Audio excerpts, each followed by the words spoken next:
Armen Dallku është rikthyer te Dugagjini. Klubi nga Klina e zyrtarizoi rikthimin e trajnerit përmes një njoftimi në Facebook pasi Dallku i dha fund aventurës së tij te Vushtria. Dugagjini është një nga 7 skuadrat e Superligës që sezonin e ri do ta nisë me trajner të ri. Largimi i Dallkut ka bërë që Vushtria e rikthyer këtë edicion në elitë ja besoj drejtimin e ekipit Besnik Kollarit. Ndryshim në pankin ka bërë edhe Prishtina, e cila pas ndarjes me Alban Dragushën emëroi Orges Shehin si trajner të ri. Lëvizja që bëri më së shumti buj ishte shkarkimi i Zekeria Ramadanit nga drita. Kampionët në fuqi ende nuk e kanë emëruar pasardhësin e trajnerit shkupian. Ndryshime ka pasur edhe te Feronikeli 74.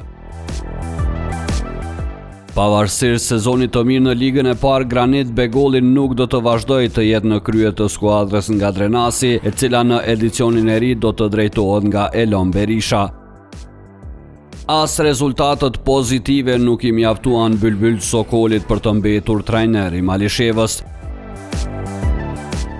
Në vend të tij është emëruar Tomas Brdarić, i cili u largua nga Drenica. Ndërkohë skuadrën Kuqëzit tani do ta udhëheqë Jeton Mehmeti. 3 skuadrat e vetme që nuk kanë bërë ndryshime në pankin janë Llapi, Ballkani dhe Gjilani. Sezoni i ri i Superligës së Kosovës nis më 15 gusht.